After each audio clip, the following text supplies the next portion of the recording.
भरतपुर नाम के एक गांव में एक किसान रहता था जिसका नाम रघु था। रघु अपनी सूखी जमीन को देखकर निराश था। बारिश नहीं हो रही थी और फसलें उगने से पहले ही मर जाती थीं। उसकी सारी मेहनत बेकार जा रही थी। हे भगवान, मैं और कितनी बार हार मानूं? क्या मेरी जमीन फिर से हरी भरी नहीं होगी? मेरी फसल अब पहले के जैसी हरी भरी क्यों नहीं होती है? न जाने किसकी नजर लग गई है मेरे खेतों को। नजर तो मेरी किस्मत को लग गई है जो शादी करके तुम्हारे घर आई हूँ। सोचा था अच्छी फसल होगी तो नई साड़ी खरीदूंगी और चांदी की पायल भी खरीदूंगी, लेकिन तुम्हारे खेत को देखकर तो ऐसा लगता है कि दिन के 2 बार का खाना मिल जाए वह भी काफी है। अरे भाग्यवान, क्यों जी छोटा कर रही हो? भगवान ने हमें 2 हाथ क्यों दिए हैं? मेहनत करने के लिए ना। देखना, एक ना एक दिन मेरी मेहनत जरूर रंग लाएगी और हमारे खेत भी फिर से हरे भरे हो जाएंगे और फसल के ढेर लग जाएंगे।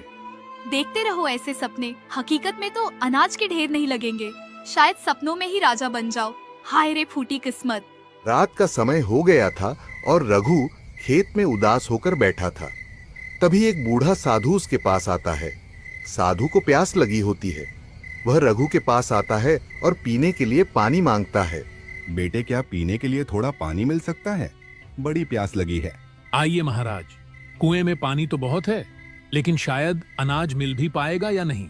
लीजिए, पानी पीजिए। बहुत ज्यादा प्यास लगने की वजह से साधु पानी पी लेते हैं। थोड़ी देर बाद साधु रघु से पूछते हैं, बेटा, क्यों इतनी उदासी? क्या तुम अपनी जमीन को सोने जैसा फलता फूलता देखना चाहते हो? तो लो ये नक्शा। रघु के मन में डर और उत्सुकता का मिश्रण था, लेकिन उसने फैसला किया कि वह इस चुनौती को स्वीकार करेगा। रघु ने अपनी यात्रा शुरू की। जंगल में खतरों का सामना करते हुए उसकी हिम्मत बार बार टूटने को हुई, लेकिन वह हर मुश्किल से लड़ा। रघु एक नदी पार करने की कोशिश करता है। तभी एक भालू उसके सामने आ जाता है। तुम कौन हो और यहाँ क्यों आए हो? मैं अपनी जमीन को बचाने के लिए स्वर्ण बीज की खोज में हूँ। मुझे रोकना मत। रघु का साहस देखकर भालू ने उसे जाने दिया। यह उसका पहला इम्तिहान था।